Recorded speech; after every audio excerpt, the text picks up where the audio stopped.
Hello, and welcome back to another episode of the On the Sideline podcast of Jackson and Kyle. I am Jackson, and I'm joined here, as always, by the man who finished this week just 265 yards short of Amari Cooper. Kyle, how are you doing? Doing great. This is it's actually Christmas morning now for all the East Coasters. So Merry Christmas to you. Merry Christmas to everybody in the chat. And a good weekend overall. Patriots win.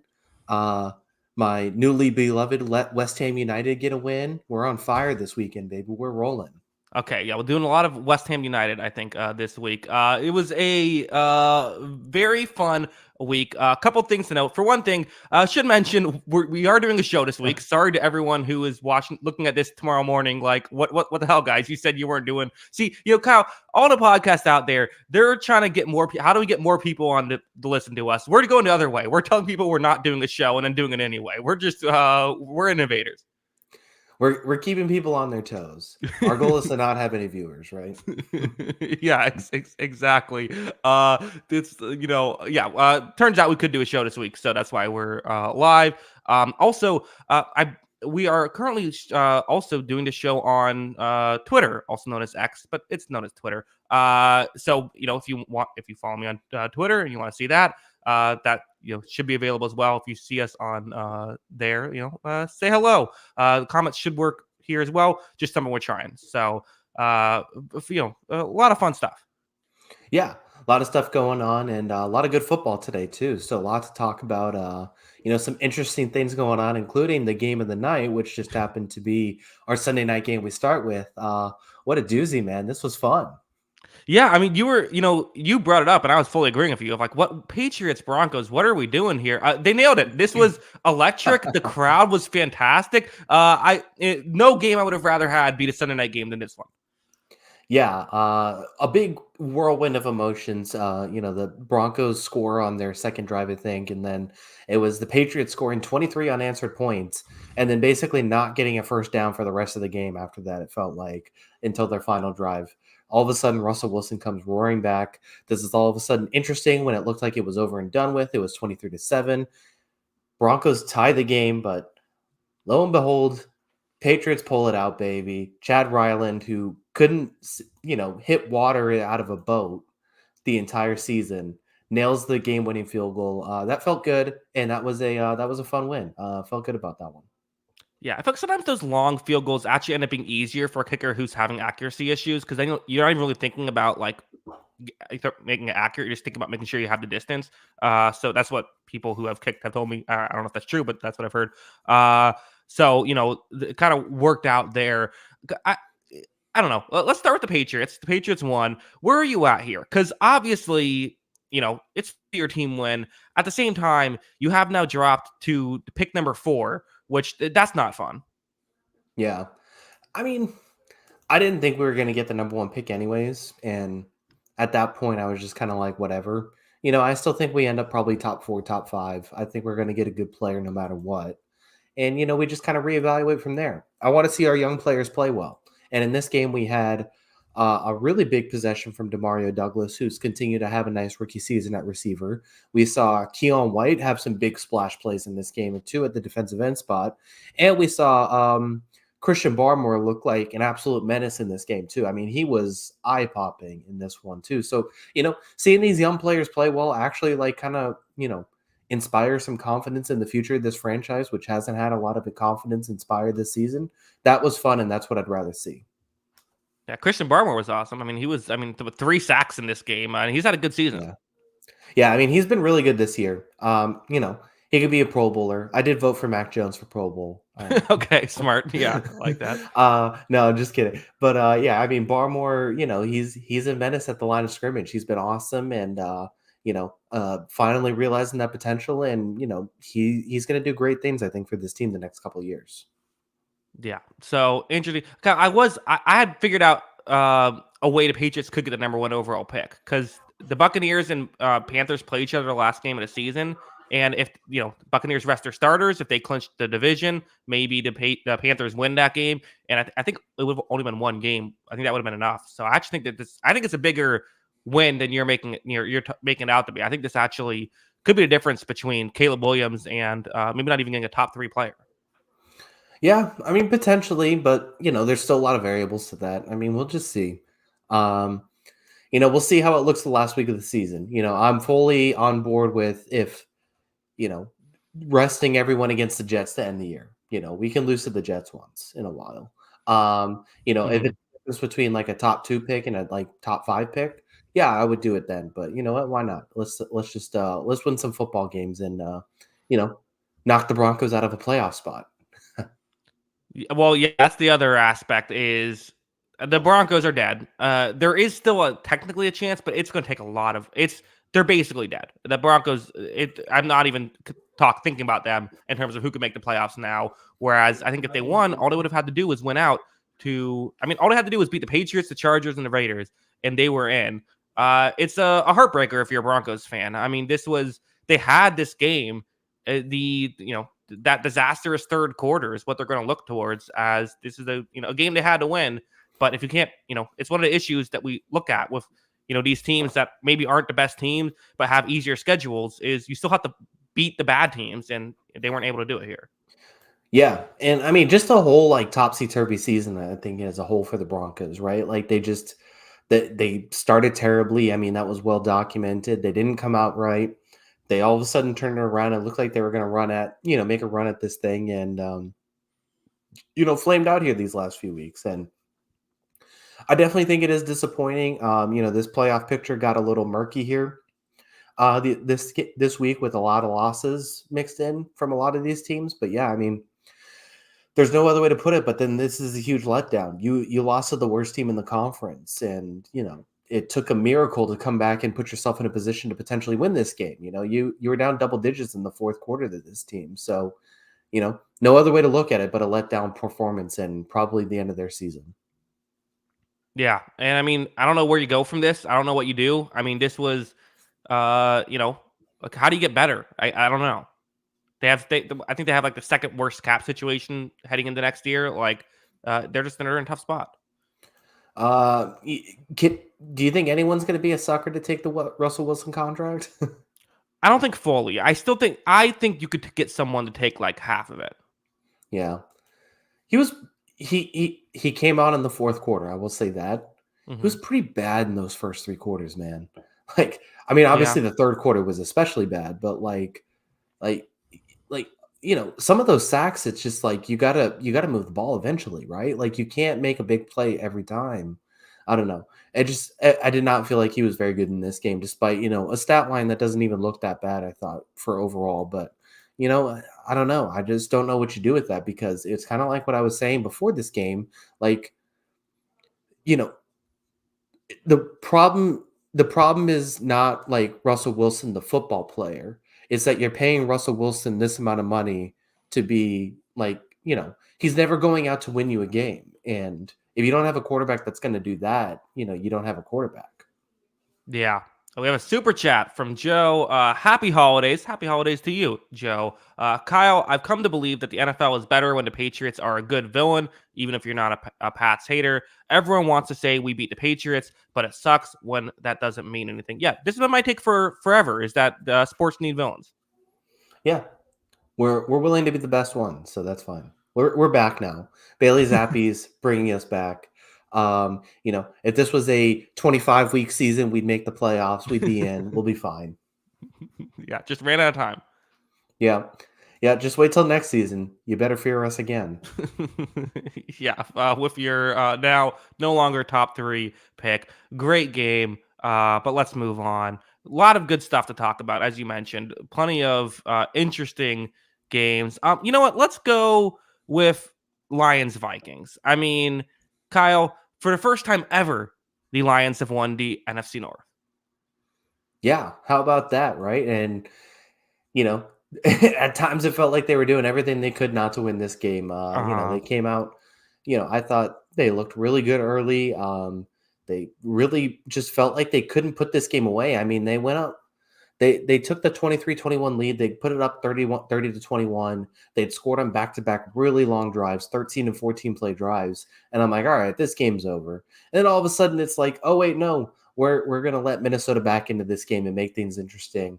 Minnesota battles back into it, and it's just like, man, what are you doing here? But they managed to pull it out. They managed to win it still, and first time in what 30 years? 30 years is it? Like this is a big deal, and you know, probably going to win Dan Campbell Coach of the Year. Yeah, I don't know about that, but definitely it's very impressive what they were able to do. Obviously, they've made the playoffs more recently, but they haven't won a division in 30 years. It was crazy. That final drive, it just felt like, here we go, right? I forget who it was who bobbled the ball, fumbled football, didn't pick it up. The Vikings get it on they get a third and 17. Justin Jefferson makes that incredible play. And it was kind of a miscommunication with Mullins and Jefferson that didn't allow the touchdown to happen at the end there. But it was still a great play by Melifonwu, so I got to give him credit. But I mean, this was I don't know. Nick Mullins had the most hilarious stat line of all time. Well over 10 yards per attempt and also 4 interceptions. Yeah. Jameis Winston will be proud. Yeah. Some not so good throws there, but I think this is the way to go though. If you're the backup quarterback, you either go super conservative game manager or you just go ultimate gunslinger. Just leave it all out on the field. I mean, what does he have to lose at this point? And he definitely went for it. He went for it. And, Justin Jefferson, I think, bailed him out a couple times. Had a nice sort of KJ Osborne. But, yeah, it wasn't enough because of the turnovers. And, that'll play a big part. Yeah. He also dropped the ball twice. He only said 6 turnovers. Incredible stuff. So, first things first. Awesome feeling for the Lions. So can't help but just feel awesome for Lions fans. I remember as a Buccaneers fan, it wasn't quite the same drought, but we went, nearly 2 decades without a playoff. We went 12 years without a playoff appearance. So I get it. It's an awesome feeling. It's a lot of fun. But now once we get past that, this still isn't that. This is still a concerning. I don't know. I struggle with this team because the Lions defense, they get these turnovers, and the turnovers are great. But you just can't help but feel like once you get to the playoffs and you're playing a team who doesn't turn the ball over, you're going to be in trouble. Yeah. I mean, depending on how, Philly has to win tomorrow, but if it's the 3-6, you're picking the Rams, right? Are you? I would still take Detroit. Yeah, I don't think it's I would say it's certainly the spread would, I don't know, Detroit 3.5. Yeah. Yeah, I mean, it's definitely questionable. I think I might take them. But, there's a long way to that. But, yeah, I mean, this team has obviously, we're going to talk about a few of these teams, I think, as we're getting ready for the playoffs, looking far from perfect towards the end of the season. And that's not a good sign. But, I still think one of the things with Detroit, you have to score with them. And, yeah, they're going to give up a lot of points, especially to good offenses. But, this team is still going to score with you, right? As long as Jared Goff isn't turning over the ball. Even against a team like San Francisco, I think they're going to find a way to put up some points. But, I don't know if they're going to stop San Francisco at all. So, yeah, I mean, there's definitely complications with this team. I agree. But they do have something that they're definitively good at, and I think that means a lot. Yeah, I agree. It's fun. Did you think that the Vikings were going to win when Jefferson made that catch? The 3rd and 27 catch? Yeah. No, I didn't trust Nick Mullins the whole time. Honestly. Okay. I was convinced. And then they got a big play right after. I was like, here we go. But no, because again, the Vikings, I mean, if the Lions lost this game, they play Dallas next week. The Vikings play the Packers, and then they play each other again week 18. It's all of a sudden, the division, which felt like it was a lock all season, wasn't so much a lock, but they got it done. Yeah, they did get it done. And then, the Viking side, they got, the Packers, and then the Lions, depending on how San Francisco does that in the season, they could be playing for nothing. So, as they're battling for their playoff spot, the winner of the Packers and Vikings is basically, probably the top competitor for a playoff spot at this point, right? I feel like in the playoffs, I feel like in the NFC, the Cowboys are obviously locked. I think the Rams and Seahawks are going to be the other two. I think they are. But I mean, there's a chance still, like the Rams, they play the Giants. They should win that. Um, and then the 49ers to end the season. The 49ers could still be battling for the 1 seed. So maybe Mm-hmm. they're playing all their guys.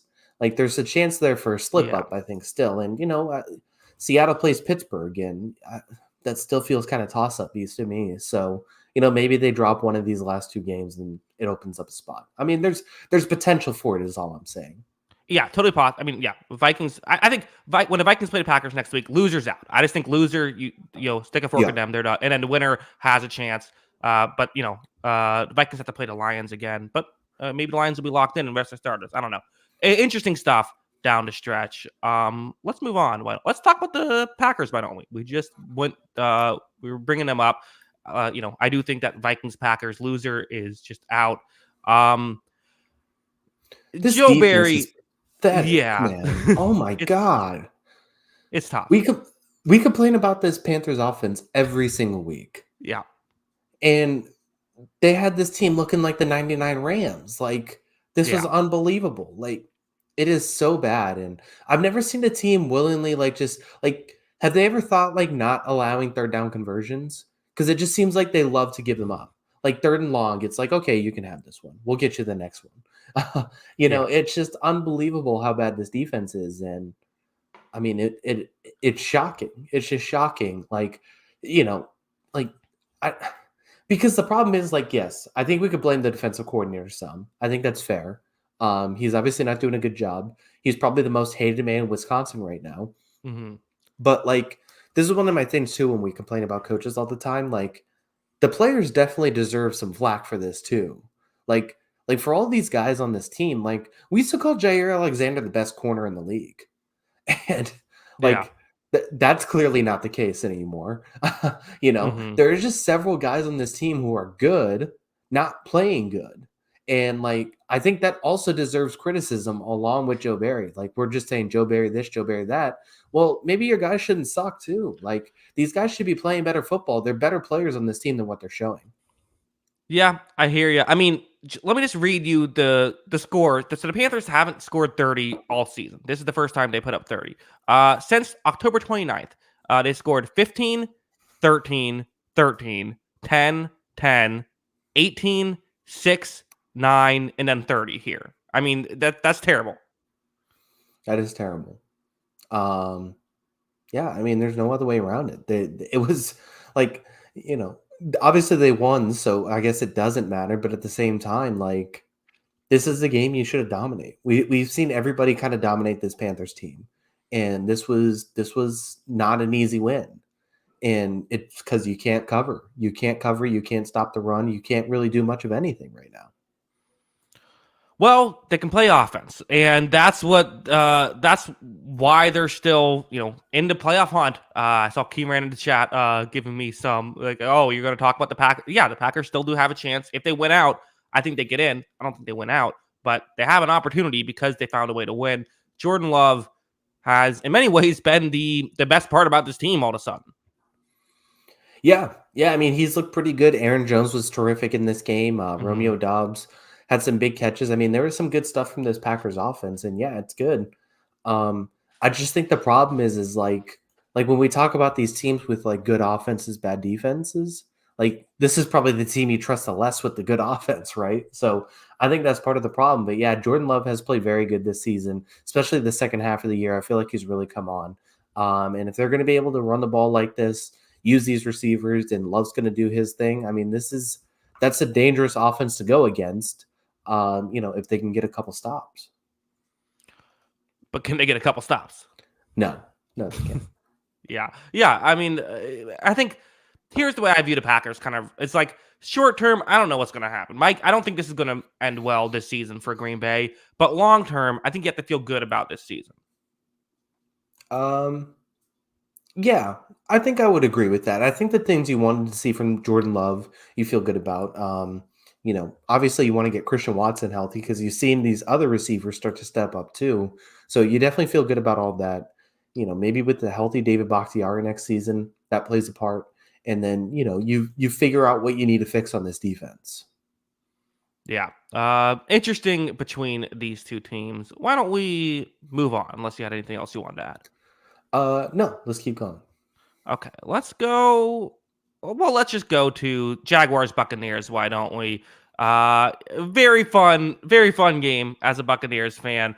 Kyle, I'm just going to bring this up at when we did our playoff preview, or not playoff, our season preview show. I sort of said, well, I didn't predict the Buccaneers to win the division, but I said, hey, there's a scenario where if Baker Mayfield comes back and starts playing like how he did when he was at his best in Cleveland, maybe there's a way this could work out. And you said, oh, no chance. Kyle, do you owe the Buccaneers an apology? I owe Baker Mayfield an apology for sure. Mm-hmm. Continues to play really good football. The last couple of weeks, he's been just awesome. He's been awesome. This team's won 4 in a row. And honestly, now they would deserve the playoff spot if they manage to get it. So is it they just have to win next week, basically, and they clinch? Yeah, and win either of the next two, even if they lose to the Saints, if they just beat the Panthers week 18, they'd get in. So feels like, well, it's not official. It feels pretty good. Yeah, definitely feel good about that. So, definitely, I think he's earned the right to possibly come back next year too. Obviously, I wouldn't pay him, Daniel Jones money. Right. You only save that for top 10 quarterbacks, Right. obviously. Mm-hmm. That's never going to get old. No, that's the best. That's the greatest thing to ever happen. So you don't want to pay him Daniel Jones money, but I definitely think he's going to be warranting the idea of coming back. So this is definitely going to be an interesting development for them this offseason. And I guess let's go this way. So Tampa Bay, has locked up the NFC South. It looks like they're going to win the division. They're winning. They've won 4 in a row. The Cowboys the last couple weeks, not looking their best. Have you talked yourself into a Tampa Bay home playoff win round 1? Yeah, I mean, I think it's possible. I still think obviously smart money would be on the Cowboys, but I do think there is a chance. Kyle, I'd be lying if I didn't say that, there definitely has been moments when I don't know, walking my dog or whatever, where I think about our potential way to go on a deep run in the playoffs. It usually, even in my scenario though, it's like the 49ers fumble 4 times and we get a Hail Mary at the end. Even that, I still need it's a miracle. It's not like we just beat them straight up. I mean, I don't know what the ceiling of this team is, but I don't know. They're getting hot at the right. They're legitimately a good football team right now. That's where we're, all year I've been they're fun. They're just gonna get knocked out by whoever gets the 5 seed, but it's a fun season. All of a sudden, this is the first week where I'm no, they legitimately could win a playoff game. Yeah, I mean, if they play offense like this, absolutely. And Baker, Right. like I said, he's been awesome, and they seem to have abandoned the run at least a little bit, so that helps. And Yeah. they're doing all the things well, and the defense stepped up in this game. I know Devin White had an interception, so good to see him back on the field making a play. And yeah, I mean they shut down Trevor Lawrence in this offense in this game, and that's also a big win for them. So huge job from Tampa Bay, and it's going to be interesting to see this team in the playoffs because, yeah, I mean, if Baker plays like this, they can't beat anybody. It's crazy. Yeah, I like this comment. Baker's playing like 2023 Mason Rudolph. Yeah, that's good. I mean, you brought up Devin White. He had he got credit for half a sack as well, not just interception, but half a sack, and that was a part of a forced fumble situation on Trevor Lawrence. He also had another sack, which Kyle. Obviously, I don't care about this call in a vacuum, but just something that always drives me crazy. These roughing the passer things. So Devin White throws Lawrence to the ground, not aggressively. He just sort of tosses Lawrence to the ground and gets a penalty for tossing him to the ground. It's you can't toss a guy to the ground. You also can't drive a guy to the ground. You can't have their body weight go to the ground. We see some where it's you got too high, even though it hits them just put flags on the quarterbacks. If this is how we're doing it, just put flags on the quarterbacks. Yeah. It's something that's never going to change because they want to, protect the quarterback. But they're never going to officiate it properly.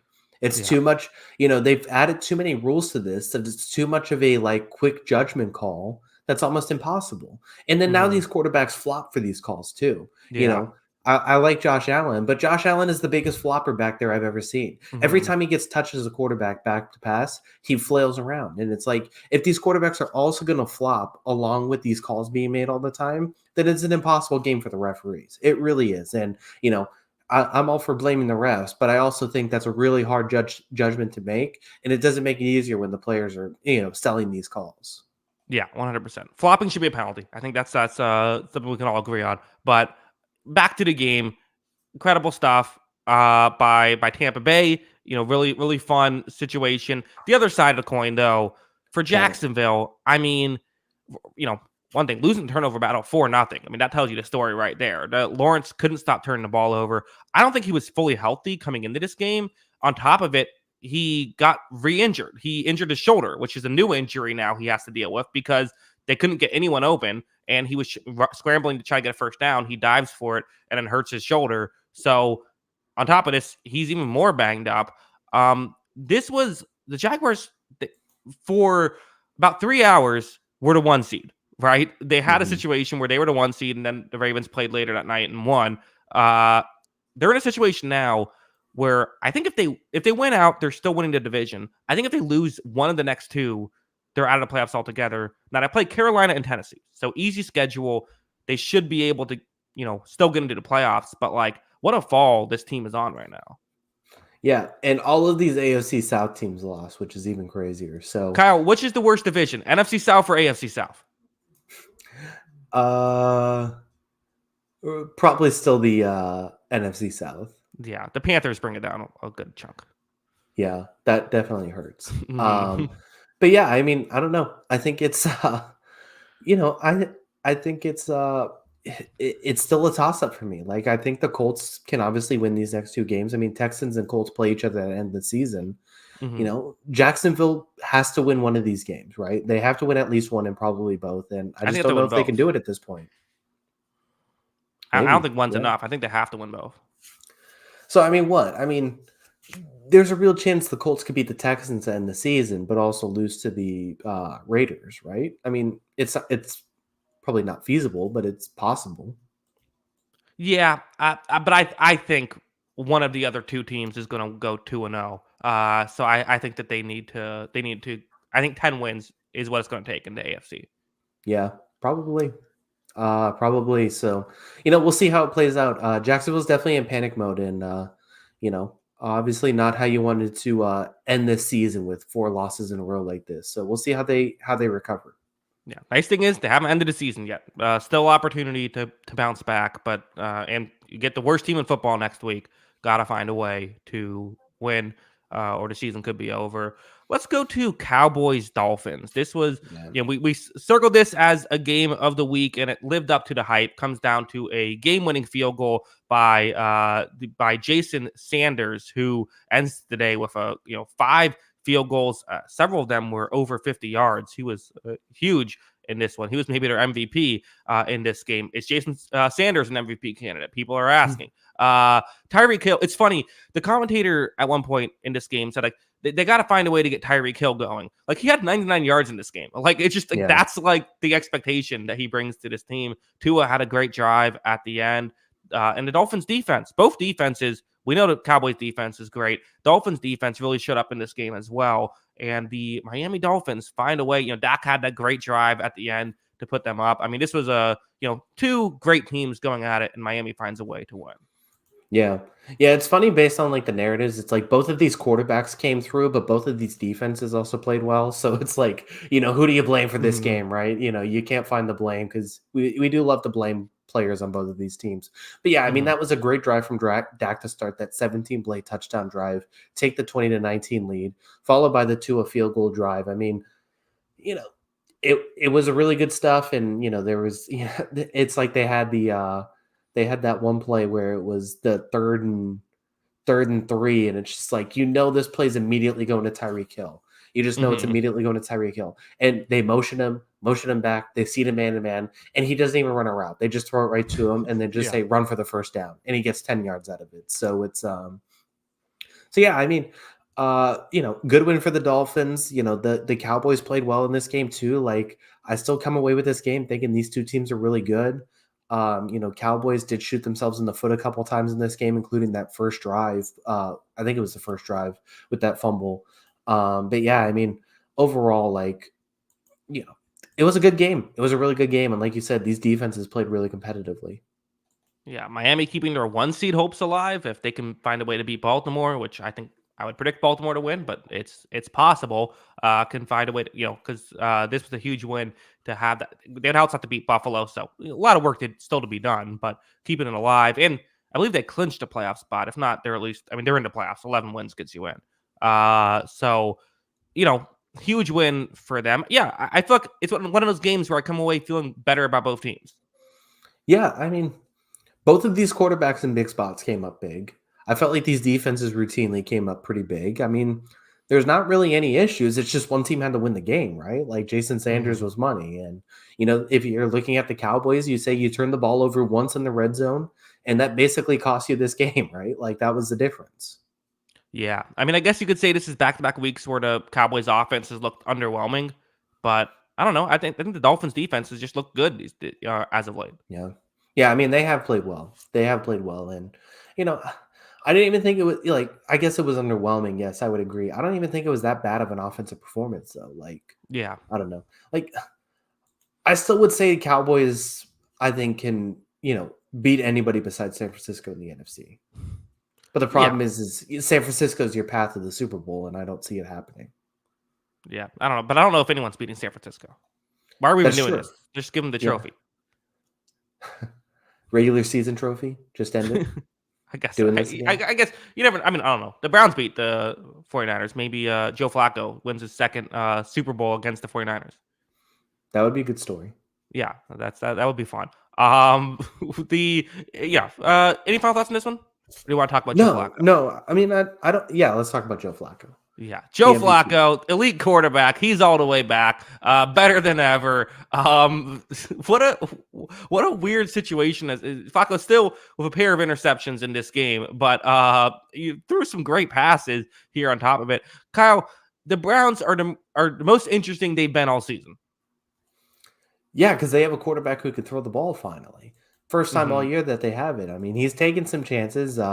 He definitely asked Amari Cooper to bail him out a few times in this game, more than a few times, I would say. Yeah.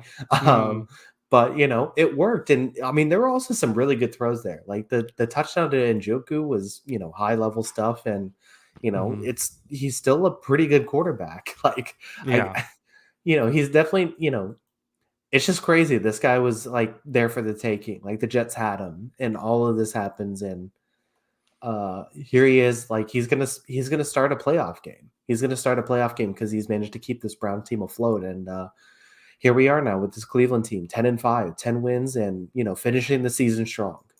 Yeah, I think they're just in. I'm not even like saying like if they. I think like I think they'll be favored in their next two games. On top of it, they have, I think if they lose both, they still have a chance of getting in. So, like, I'm all. And the weird thing about Flacco too is like he's always kind of been good when he's been in. Like he was, that Lamar season when Lamar came in, like he was all right there. He just wasn't like great, so they went with Lamar instead. Like the Denver season, he was like okay. Like with the Jets, he's not, I'm not saying he's been like great, but he's always been like okay. So it's just been interesting. We have a super chat. If Flacco takes the Browns to the Super Bowl, is Watson quarterback one next? I mean, if Flacco takes you to the Super Bowl, you gotta. I don't think you go with the Nick Foles thing. I think you, especially when it's not like what the Nick Foles thing. Carson Wentz was kind of the reason they got the 1 seed. I think if Flacco takes you on a deep run, he's got to be the guy. Yeah, he's got to play quarterback for you, right? Yeah. I mean, I agree. Like Carson Wentz was almost the MVP that season, right? Like it obviously didn't work out, but I mean, I guess the problem is like Joe Flacco's 38. Like, sure. I'm not saying give him a 5-year deal like the Ravens or whatever it was when the Ravens paid him, but like I don't know, he'll probably take another like 1 year, $10 million. If he wins the Super Bowl, I bet he'd take like a 1 year, $10 million deal. Or he goes out on highest. I don't know. Uh, I don't know. It'd be weird. I don't know. I guess it's a conversation you have to have. But yeah, I mean, if he wants to come back, I don't see how you don't bring him back. I guess, right? Yeah, it was also darkly comical when Dorian Thompson Robinson, he came in for a few plays just to like be like a mobile, almost like a Taysom Hill type, and then he got banged up. It's like, man, the Browns quarterbacks, they need to wrap him in bubble wrap. Yeah. No, I agree. Yeah, I mean, it's just crazy. I still can't believe it. Like this thing is real, and all of a sudden, this team is dangerous. Like I don't know, they're probably gonna win a playoff game too. I mean, assuming they play Yeah. an AFC South team, like they're probably gonna be in the second round, playing a Kansas City or a Miami or Baltimore, I guess. But like there's a good chance of that happening with this team. It's for real. Yeah, completely agree. And also, I mean, I mentioned at the beginning of the show, Amari Cooper, 265 yards, 2 touchdowns. It feels like every now and then, I don't know, once or twice a season, he just has like he like has like the best season, like best game of all time, and then goes back to being like a solid number one receiver. Yeah, yeah. I mean, it's it really is. I mean, he made some incredible catches in this game. I mean, there was two sideline catches that looked borderline impossible. He still got it. So I don't know. It's basically it was impressive, and you know, Browns checked all the boxes in this one, and the defense is still playing well. I mean, it wasn't awesome, but it played pretty well in this game, and everything's kind of working out. Kyle, what the hell are the Texans doing with this two quarterback system?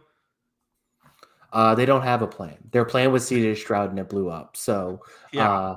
and it was funny. Like Case Keenum was the guy last week, and he did all right. And then all of a sudden, they do this two quarterback thing, and like they both kind of stunk in a way. But like Davis Mills was better. So like, and then they just kept going back. I don't know, man. But they had a plan. They're playing with CJ Stroud stays healthy, and hopefully he's back next week.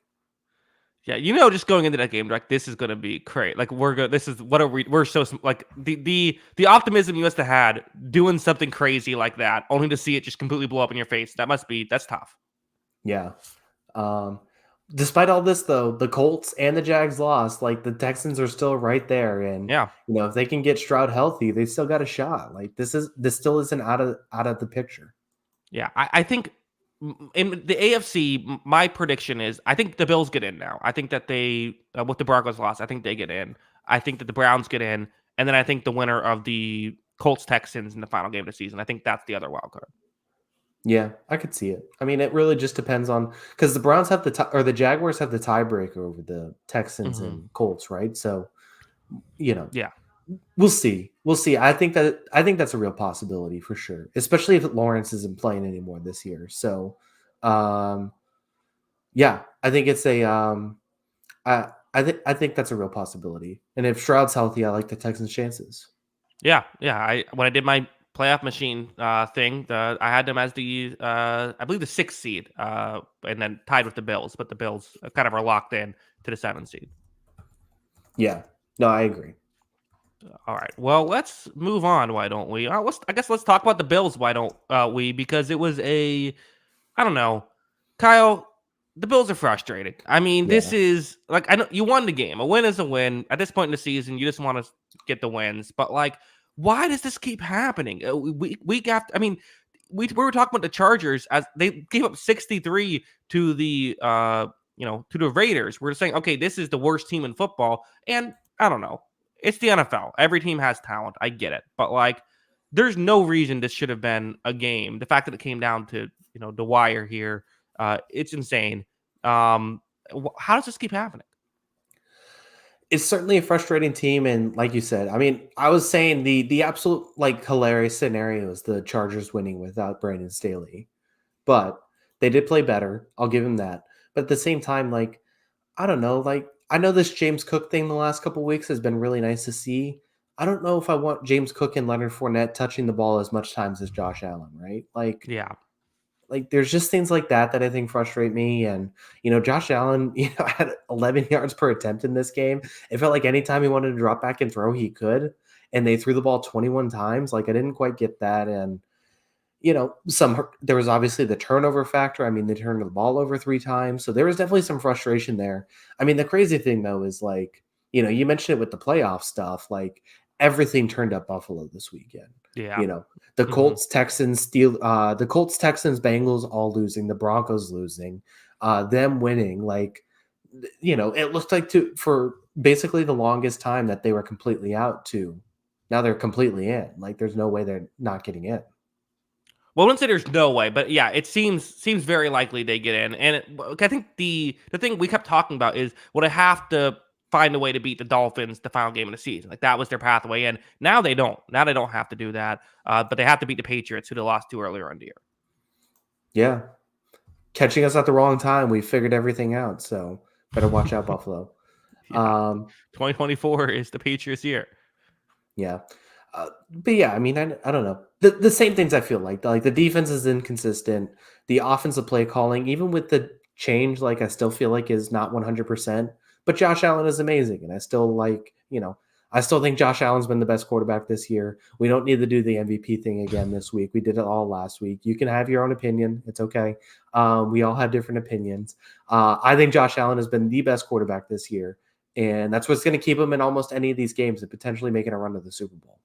Yeah, I kind of agree with you as well. Of maybe don't have 30 rushes to 21 passes. Yeah, I would definitely agree with that. There's just no excuse for it. I know you were up big in this game early, but I mean, you've got to use your best player as much as possible.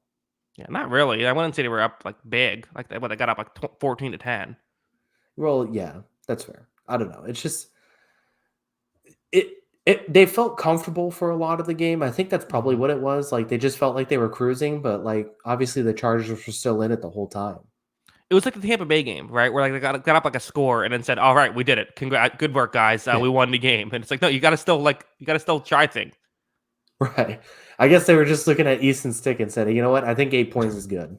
You know what? Fair enough. Actually, I understand it now. I'm on their side. They did the right thing. Get healthy and get out of town. Yeah. A handful of games left. Let's go Seahawks Titans. This was one of the games of the early window. The Titans showed up in this one. Titans are not an easy out. They're still fighting as the Titans do, but Seattle finds a way to win. Big catch by DK Metcalf to be able to get the Seahawks to win in this one, as Geno Smith was healthy, and I think they needed him. With all due respect to Drew Lock, I'm not sure if they win another game without Geno. And Seattle finding ways to win. I do think Seattle gets into the playoffs at this point.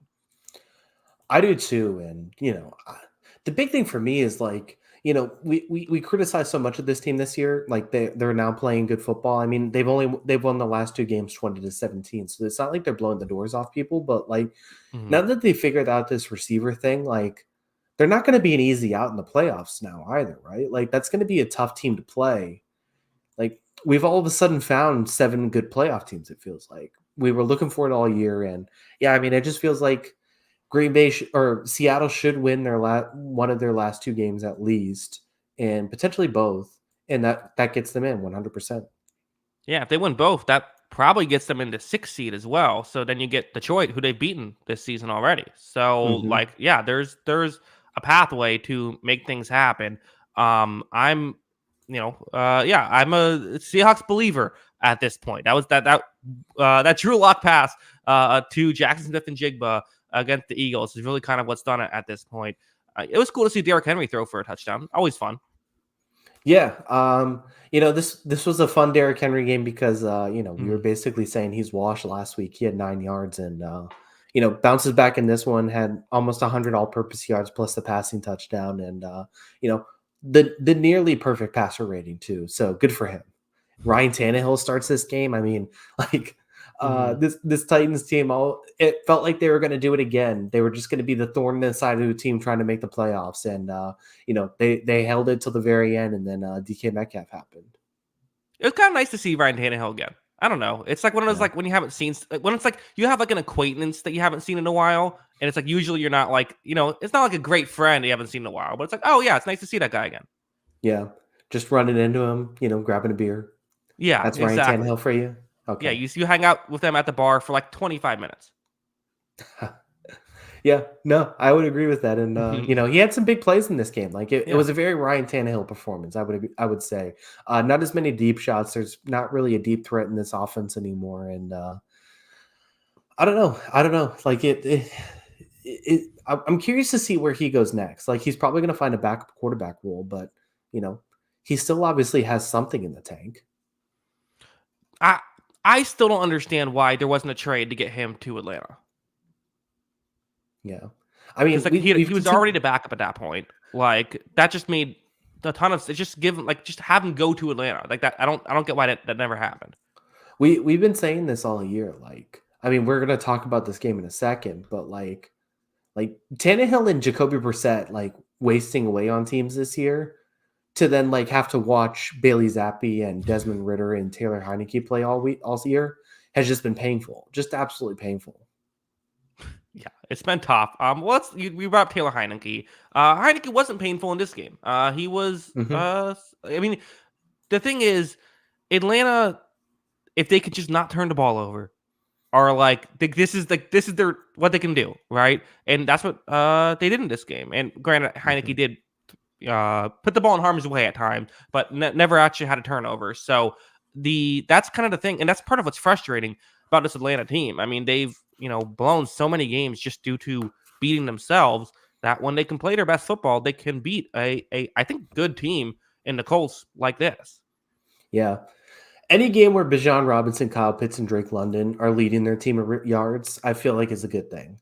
like those Yeah, are obviously the good first steps, and they got involved in this game. They had some big plays, and like you said, that turnover number was clean. Now Taylor Heineke did fumble the ball once, but it was recovered. So obviously no harm, no foul. But like, yeah, I mean, they kind of kicked butt in this game, right? Like the Colts here are battling for a playoff spot, probably have a better chance. You probably went into this game thinking, I mean, you locked up the Colts actually. Now yeah. that I remember, so it was just like we come into Thanks this for game reminding thinking me. the Colts. Yeah, no problem.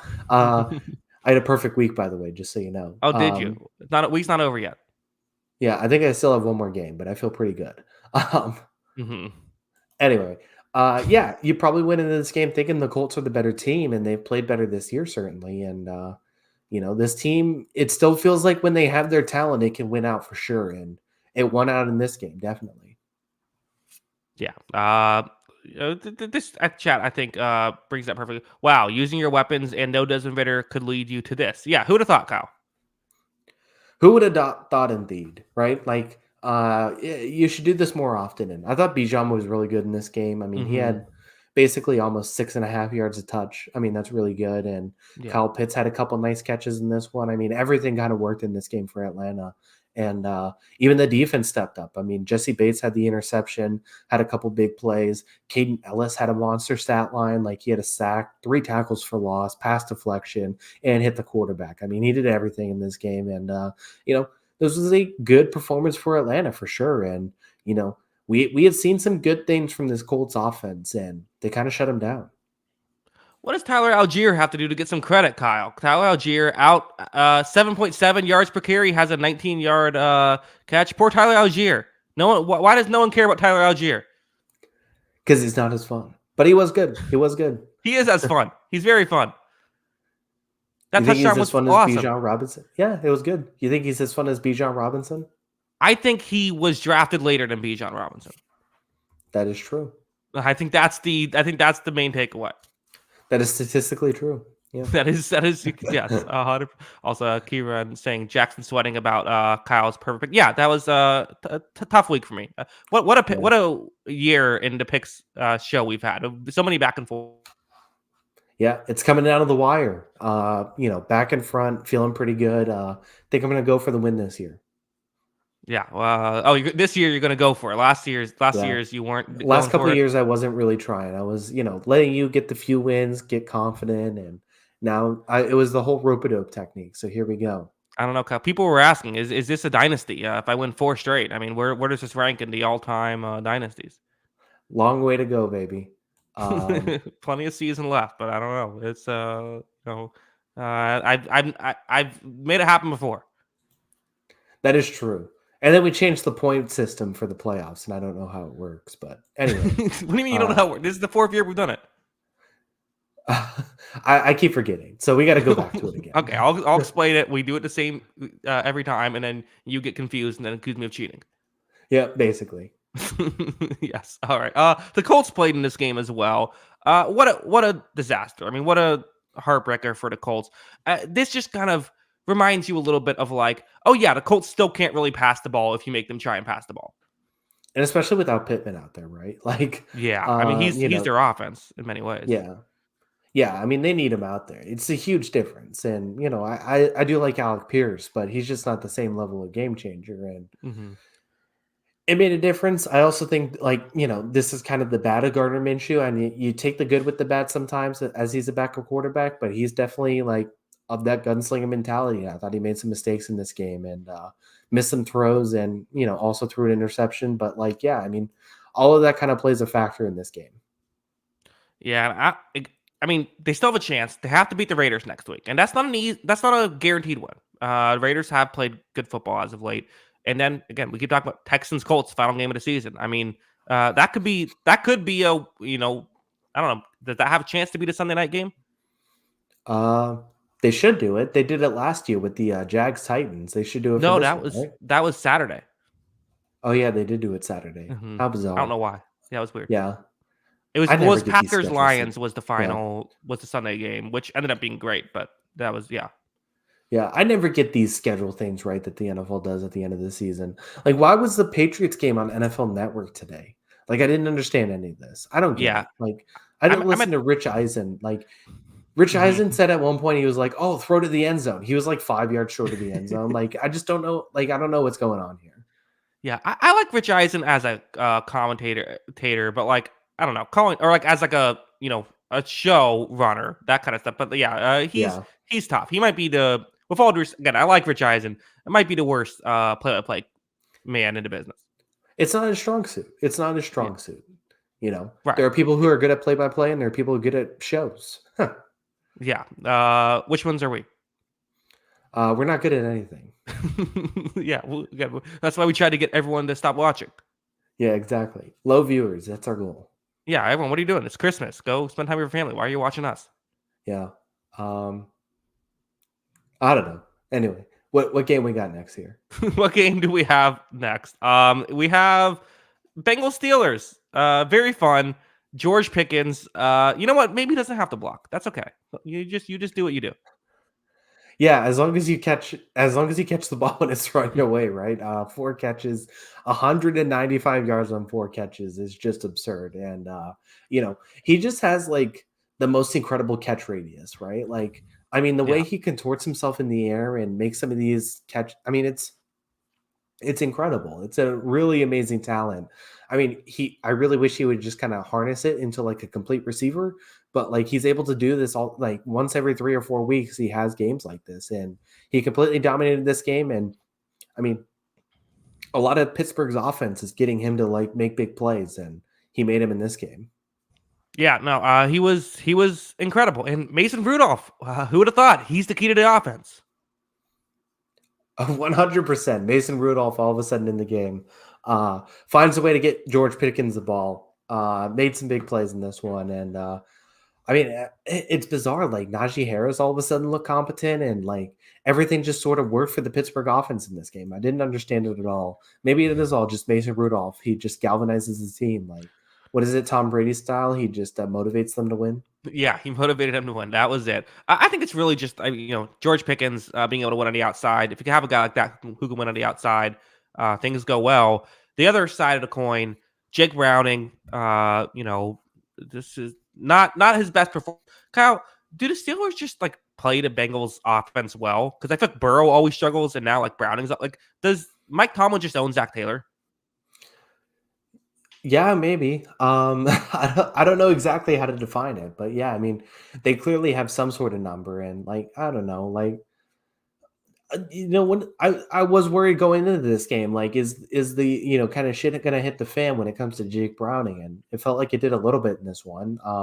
There were some bad throws in this game, and that led to a lot of mistakes. And I think my bigger concern with the Bengals from this game is like I know the quarterback situation's obviously not ideal. You'd rather have Joe Burrow out there, but like their defense hasn't played well the last few weeks, and having your defense also not play well, along with your offense playing a backup quarterback, that's a tough recipe for success, and I know their backs were already kind of against the wall. Yeah, I think the Bengals are dead at this point. I think this was a game they had to win Yeah. because they probably have to Schedule win out stuff. now. Yeah, Yeah. they probably have to win out now and to play the Chiefs and the Browns. I don't think that they can get in. I still Steelers have an uphill battle. I kind of think they have to win out as well. But you beat the Seahawks next week. I mean, I don't know. It's you play the Seahawks and the Ravens, and I think they're both still going to be trying to win those games. I think the Ravens will probably still be fighting for the 1 seed. So, I think it's they probably don't uh win out and win to make the playoffs, but they'll probably win one of those games just because they're the Steelers. Yeah, yeah. I mean, there's a very real chance of that, and then they find a way off of some crazy scenario to make the playoffs off of it. But we'll see how it goes. One win away from another over 500 season for Mike Tomlin, so seems like it's going to happen this year again. Incredible! I can't believe this happened. Like how did the Steelers keep? I remember I picked against the Bengals. I'm like, no, it's not. This is the different. This isn't. No, what am they win. Oh, Oh, did we did we lose? lose you there? I don't know. Is that you buffering or me buffering? I think it's It you. might be me. I think I see. I don't know what's going on. My connection seems. Oh, yeah, it's all good. But yeah, I mean, it's incredible for Mike Tomlin here.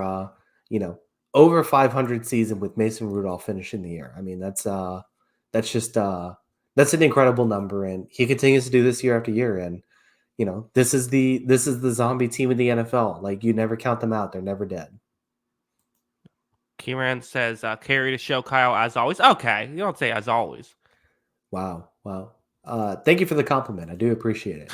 Jackson does do a lot of work here. I'm just here. I just show up. Yeah. No, we both do a lot of work on these shows. Let's move on. I think we're good with Bengals Steelers. 3 games left.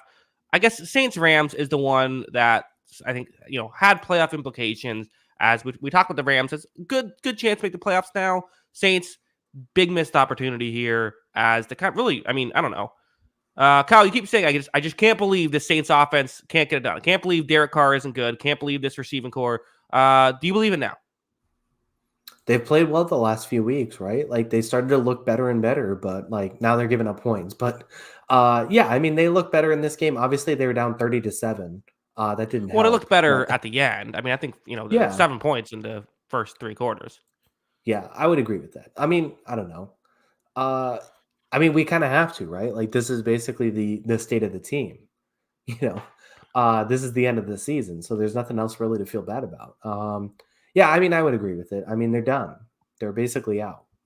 Yeah, they need to win out, and they need the Buccaneers to lose out. Which you play the Buccaneers next week. You win that game. You at least you're hey win next week. You at least are still alive. The final game of the season. That's fun. Yeah, yeah, you get a chance to play for it, but yeah, I mean, it's still asking a lot, asking the Panthers to go out and win that last game of the year, which would be a Mhm. hilarious scenario. But yeah, I mean, that's still asking a lot, I think. Yeah, listen, I still have flashbacks. 2 people in the watching this will get this reference, but the Jeff Garcia Buccaneers in 2008 just had to beat the 3-13 Raiders to advance to the playoffs, and they lost it at home. So I'm nothing's guaranteed.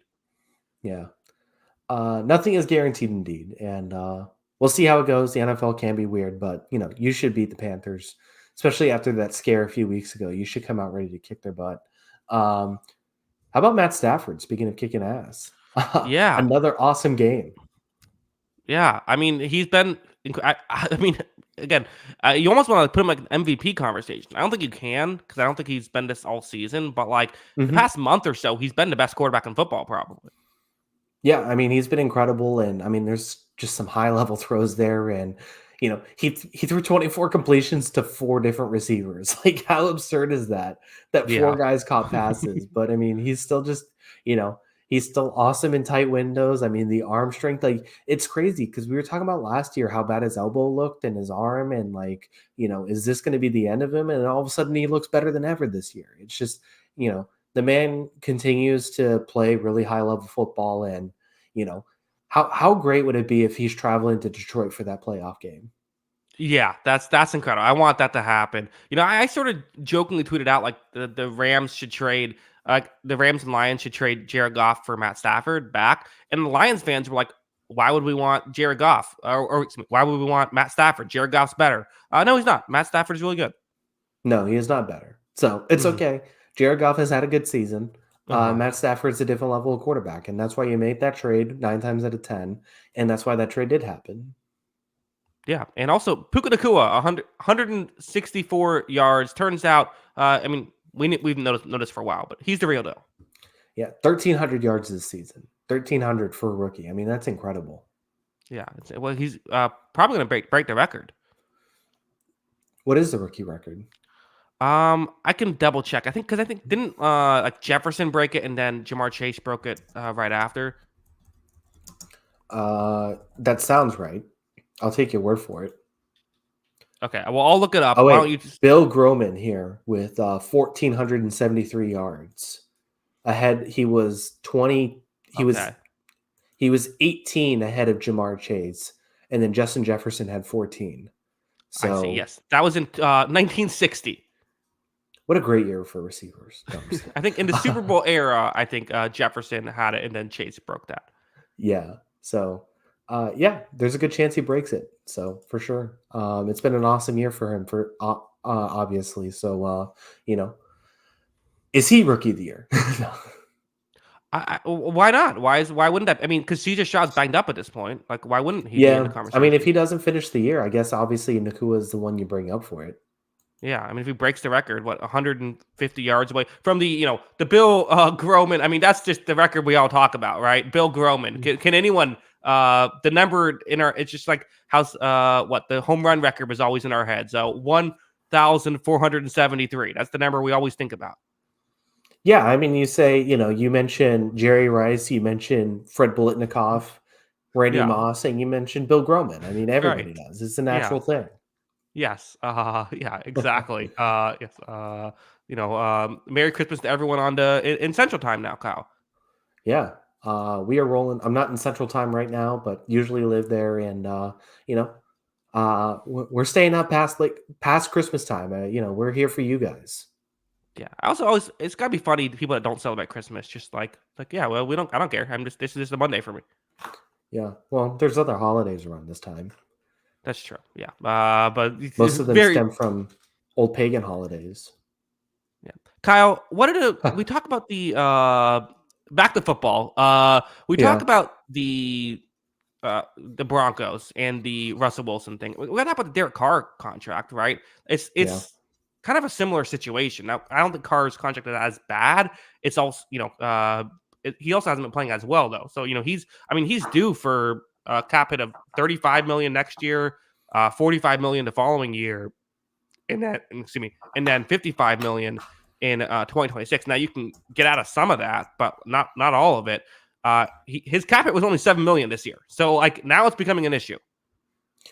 It's one of the bizarre things, right? Like we mentioned this, the Saints team continually kicks the can down the road. That's what they've Mhm. done for such a long time. And I mean, going into the off season, they're going to be $87 million over the cap. Now that is also going to be reworked so that to the point where they're probably under. But how Mhm. long does this team continually just try and kick the can down the road to try and chase division titles?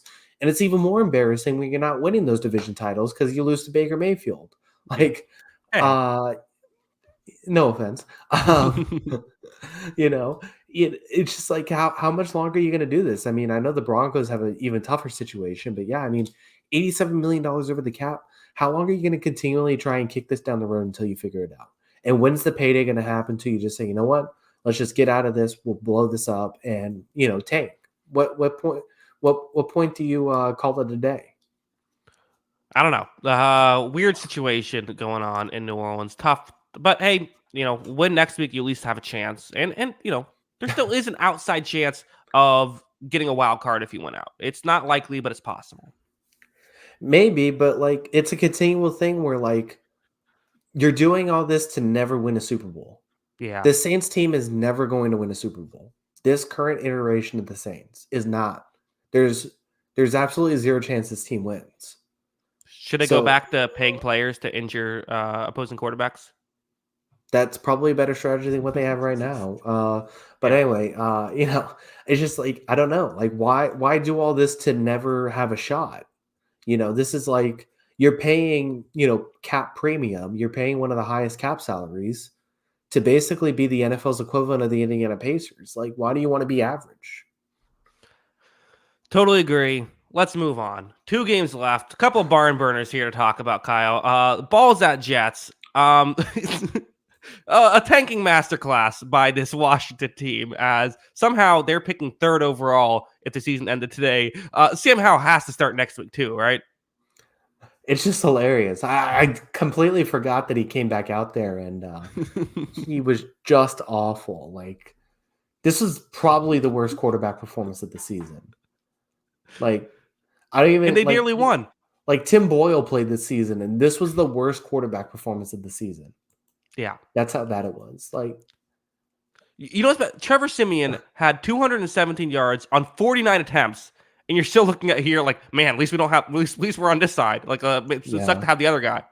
yeah. I mean, the crazy thing is like he had some games earlier this year where it was like, oh, Sam Howell might get another year. He's kind of got that gunslinger. No, Mm-hmm. no, he's not having another year after this. I mean, this is just a disaster. And I mean, it was unbelievable. I mean, he was awful, doesn't even put it in proper description, like, honestly. And then obviously, like, the crazy thing is like they're down what 27-7. And Jacoby Brissett comes in after his second interception because he Yeah. needed to see more in the second half for some reason. And then Jacoby Brissett leads 3 touchdown drives, 3 touchdown drives to take the lead. And then it ends up with this Jets field goal. I mean, I just don't understand it. Like, this is Yeah. another one of my things. Like, why would Jacoby Brissett not grab by a smart team? Is everybody dumb? Like, is everybody dumb? Like, maybe just every NFL team's bad. Well, I mean, the thing is, so the Commanders gave Jacoby Brissett $8 million like for a 1-year deal, which is like, you see that deal, you're like, okay, that's more than Baker Mayfield got. So like, it seemed like, okay, they're signing him. I thought he was going to be a starter the whole offseason. I'm like, Jacoby Brissett's going to be the starter. Like, that's just what's going to happen. And then for some reason, they said, we want to see what we have in Sam Howell. And I don't think it's a tanking move. I think they're just stupid. That's possible. Mm-hmm. But, like, I don't know. He 6 of 22, 56 yards and 2 interceptions. Like, you had 2.5 yards per attempt. 2.5. Like, that's I don't know, man. Like, why are we doing this? Why are we doing this to this poor guy? Now this guy's gonna get hate for this, and like, I don't know.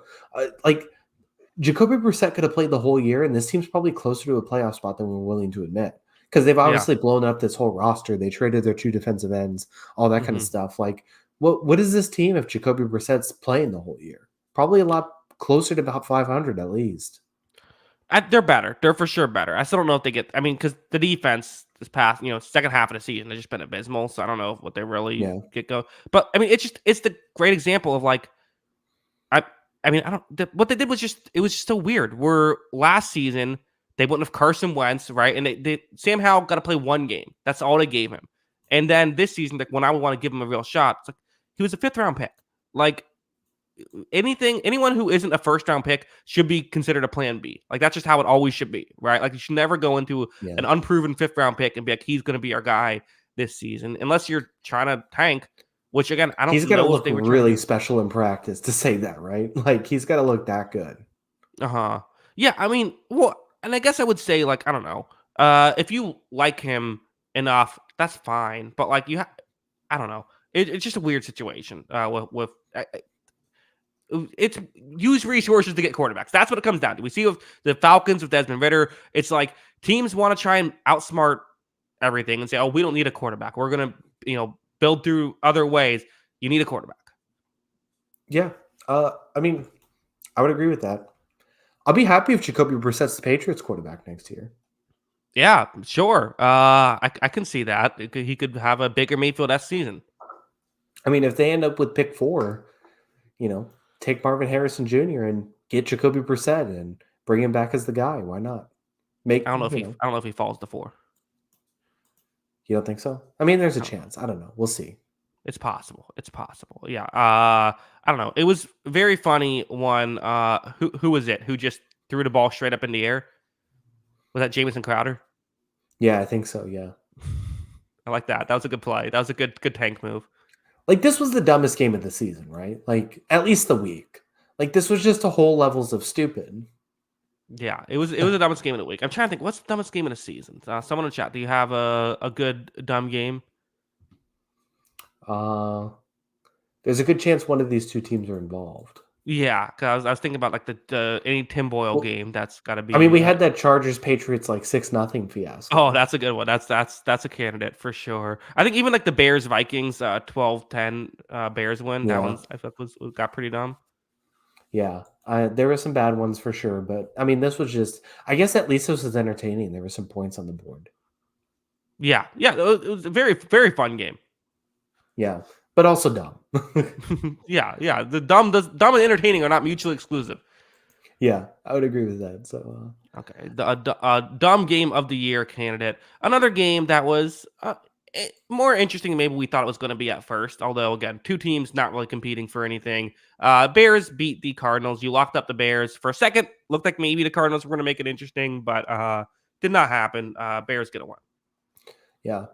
Uh I feel like the Cardinals are pros at that, making everything interesting, but actually not being that good. So, Hmm. Bears jumped out to the 14-0 lead. Cardinals got a little bit of a rhythm, but couldn't really pull closer. They got 24-16. And, Kyler had some good moments. That was basically it.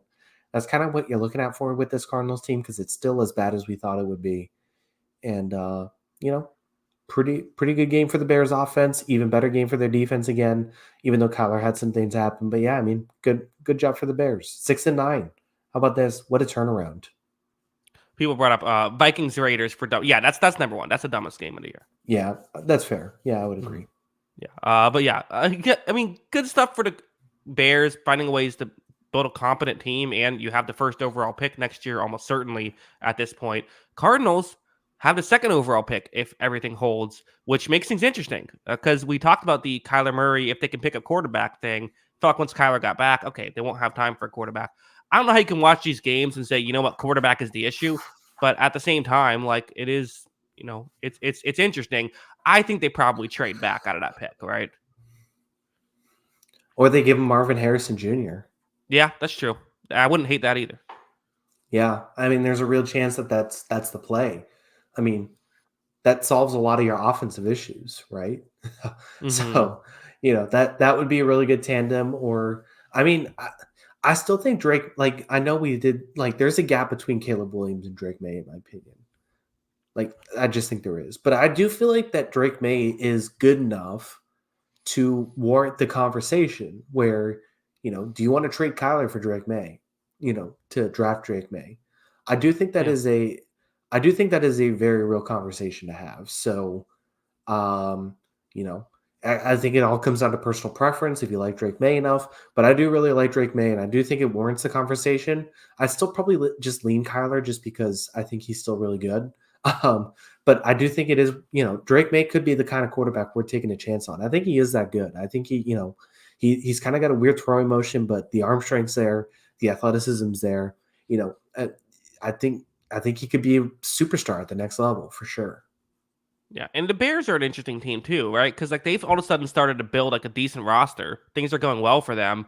I think they probably trade Justin Fields and draft Caleb Williams. That's probably what they do, right? Who would be a good Justin Fields team? Is Atlanta the team? San Francisco. Yeah, there you go. Not gonna do that. Let's not do that. Mhm. But yeah, I could see. Atlanta makes some sense just because style of play. I mean, it makes sense for that kind of quarterback. Who needs a quarterback? Don't put him on Washington. That just puts him in the same situation. I don't know. Washington has receivers. Yeah, but I think I mean, Washington's offense is okay. did you see their quarterback today? I don't know. Like, I guess maybe But it look at is what just the Brissett did. quarterback. Yeah, that's fair. I don't know. He is going to warrant another team, though, right? Like, he's playing well enough to get another shot. I just don't know if it's going to work. Yeah. I don't know. Yep. It'll be interesting to see where he goes. There's a few teams I think that we'll take a look at them. Let's Okay, see. well, let's just have the Pittsburgh. podcast with you. Pittsburgh. Pittsburgh, yeah, Pittsburgh could be a team. We have Titans as a question. The Patriots. What about the Patriots? Yeah, let me read every team to you, and then we'll go through it all. No, I'm just kidding. Yeah, okay. Interesting stuff with those teams. Not really, but there's something interesting with every team. Kyle, that is our show. We've still a few games to talk about. We will. So again, just to be clear, we are for reals next week, not doing a show. We will be taking New Year's Eve off. We will not be watching the ball drop live here on the show, but Wednesday we will still be doing the show. So Wednesday we will recap the Christmas games and then preview on the next ones, and then a week from that Wednesday we'll be back regularly scheduled stuff from there. Kyle, let them know you can find us on Twitter before we head out.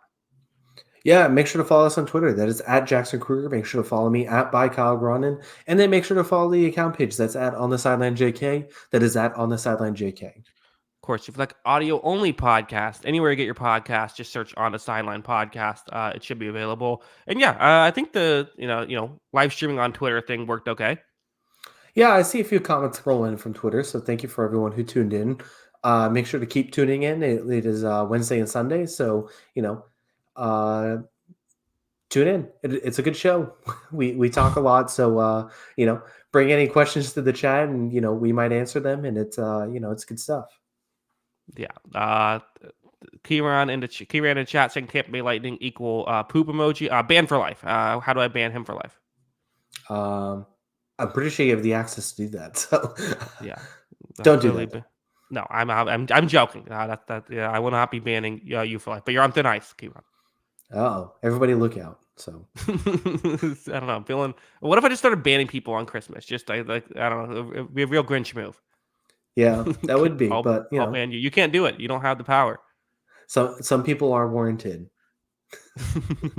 Yeah, I don't know. I'm not very. I feel you have to do something really obnoxious to get banned. Yeah. Next show, every third comment is someone getting banned. Okay, yeah. Next show, I will promise at least one person gets banned. Yeah. Hopefully me. No, I'm just kidding. Yeah. Okay, Kyle. Enjoy your Christmas. Any final thoughts? You too. No, let's go to bed. I got to get up. So yeah, me too. Everybody take it easy. Again, thank you to everybody. We do appreciate it. Until next time, have a good one. Peace.